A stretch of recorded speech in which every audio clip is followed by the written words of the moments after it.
Assalamualaikum warahmatullahi wabarakatuh.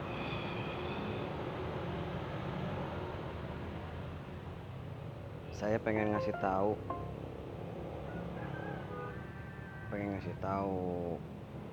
dulu ada di zaman Presiden Soeharto. Di zaman Presiden Soeharto itu dulu anak-anak ke Soekarno tuh dicari. Saya nggak tahu apa dari perintah Soeharto atau yang lain, saya tidak tahu. Pokoknya intinya dulu waktu zaman Presiden Soeharto, keturunan Soekarno itu harus dibunuh, harus mati keturunan Soekarno. Saya tidak tahu penyebabnya apa, tapi saya dikasih firasat. Alhamdulillah, atas izin Allah saya dikasih firasat. Firasatnya apa? Mereka tahu mereka tahu insya Allah yang disebut Bocangon itu dari keturunan Presiden Soekarno. Makanya mau dimusnahin keturunan Soekarno di zaman Presiden Soeharto. Kalau tidak percaya, tanya orang-orang terdahulu yang masih hidup. Tanya sono, nggak percaya mah. Dulu waktu zaman Presiden Soeharto, keturunan Soekarno harus dimusnahin, kecuali yang ada di istana. Tapi sebenarnya mah yang lain mah kagak dicari ini. Yang lain mah yang dicari itu nenek saya. Soalnya kenapa? Ya kan udah jelas ada keturunan Soekarno yang kagak diaku. Di Jangka Jayabaya,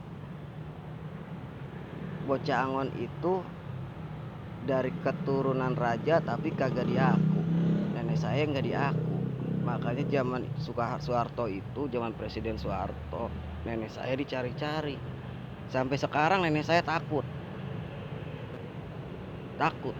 Makanya dibilang keturunan Soekarno aja nenek saya takut, gak berani. Padahal dalam hati ini udah bukan zaman rezim Presiden Soeharto nih. Ini zaman udah berbeda. Nenek gak usah takut, kata saya begitu. Yang mereka cari tuh nenek saya. Yang dikhawatirkan tuh, saya nggak tahu itu pokoknya dari rezim Soeharto, tahu dari pihak musuh yang lain gitu buat ngebunuh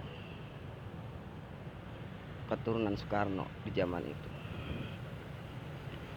Pokoknya intinya saya dapat firasat yang pengen dibunuh itu nenek saya. Dicari-cari nenek saya tuh. Termaksud nenek saya juga harus dibunuh, apalagi keturunannya. Tapi alhamdulillah sama Allah ditolong sampai sekarang, alhamdulillah selamat. Dan alhamdulillah atas izin Allah saya salah satu keturunan dari nenek itu. Nenek Mas Soekarno Putri. Salah satunya saya. Pokoknya kalian tanya aja lah sono keturunan Soekarno dulu pengen dimusnahin lah pokoknya. Zaman Presiden Soeharto, tapi saya tidak tahu. Tapi saya tahu, insya Allah saya tidak. Tapi saya dikasih tahunya dari bisikan gitu, siapa pelakunya. Insya Allah saya tahu, tapi saya nggak mau, takut terpecah belah aja, saya nggak mau pokoknya. Yang sudah, saya cukup begitu aja. Ini udah jalan, udah takdir dari Yang Maha Kuasa. Tapi gimana ya? Ya pokoknya intinya ntar lihat aja. Dan intinya sebenarnya saya atas izin Allah ya, mau jadi pemimpin tuh gampang sebenarnya atas izin Allah. Tapi saya, yang lain mah nggak tahu. Saya anggapannya pemimpin sekarang, saya cuma minta ke Yang Maha Kuasa, ya Allah matiin pemimpin sebarin berita udah beres. Yang mau jadi pemimpin jangka deket insya Allah mati. Udah gituin aja. Ntar ini insya Allah gak bakal ada yang mau jadi pemimpin, ya kan? Oh iya, saya dikasih firasat lagi. Ini buat ormas ya, buat ormas. Buat ormas pokoknya.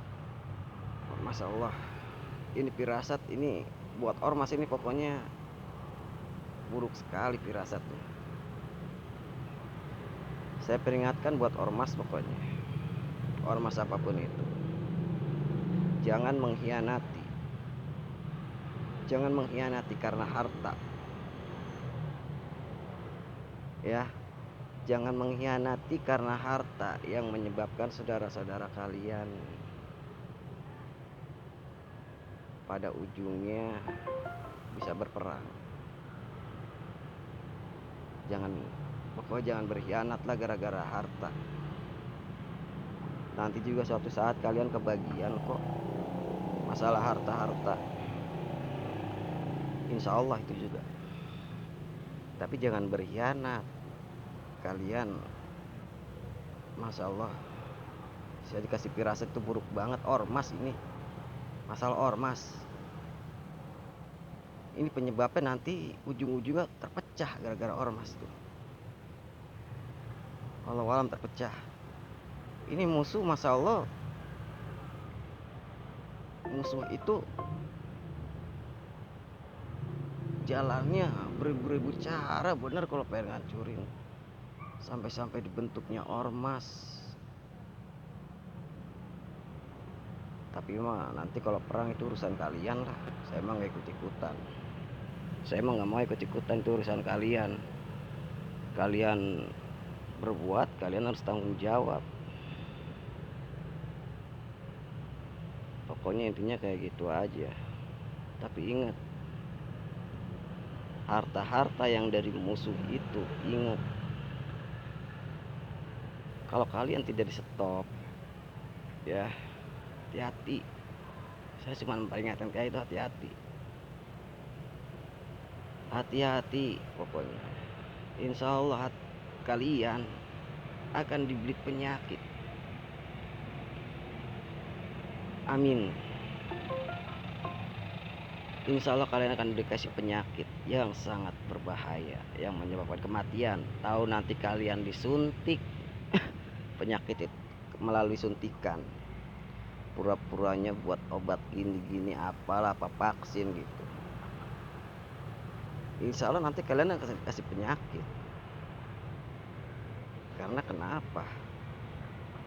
Ya musuh juga nggak mau atuh. Musuh tuh nggak mau kalau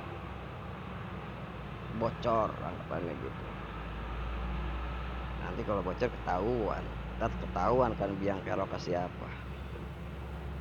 Pokoknya buat ormas hati-hati ya, hati-hati.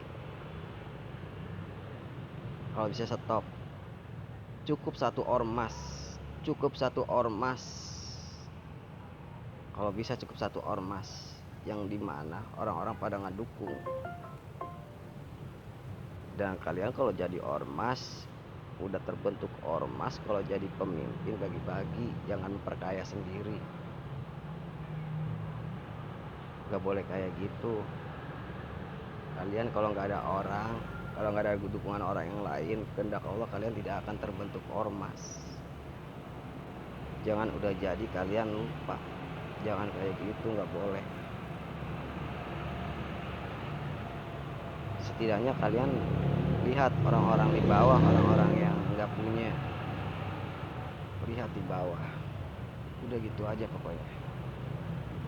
Ini saya firasat buruk sama ormas ini. Masya Allah ormas. Firasat buruk, firasat yang dikasih sama Allah tuh seperti itu. Firasatnya ini Masya Allah buruk banget. Hati-hati, saya takut terjadi pecah. Saya ngeri perang sama ormas. Yang sesudah-sudahnya perang cuman ecek-ecek. Tapi wallahu alam, mungkin nanti kedepannya saya nggak tahu perang seperti apa. Bisa aja bunuh-bunuhan. Ini biang keroknya ini musuh. Dan buat para aparat juga, jangan kalian mendukung ormas ya. Jangan mendukung-dukung kayak gitu. Ini juga permainan juga. Saya tahu, saya nggak mau. Hasilnya saya ada bisikan, ini perlu permainan. Permainan ya itu nggak boleh itu dirahasiakan. Tapi insya Allah dalam jangka dekat nanti juga kalian merasakannya akan seperti apa. Insya Allah. Jangan mengkhianati bangsa ini gara-gara harta yang sedikit itu. Gara-gara harta kalian korbankan bang, saudara-saudara kalian sendiri. Jangan kayak gitu. Kita diamanatkan untuk bersatu padu. Udah gitu aja pokoknya. Semoga video ini bermanfaat. Innallaha wa malaikatahu yusholluna 'alan nabi. Ya ayyuhallazina amanu shallu 'alaihi wa sallimu taslima. Allahumma shalli 'ala Muhammad wa ala ali Muhammad kama shallaita 'ala Ibrahim wa ala ali Ibrahim innaka Hamidum Majid. Wa barik 'ala Muhammad wa ala ali Muhammad kama barakta 'ala Ibrahim wa ala ali Ibrahim fil alamin innaka Hamidum Majid. Amin. Wassalamualaikum warahmatullahi wabarakatuh.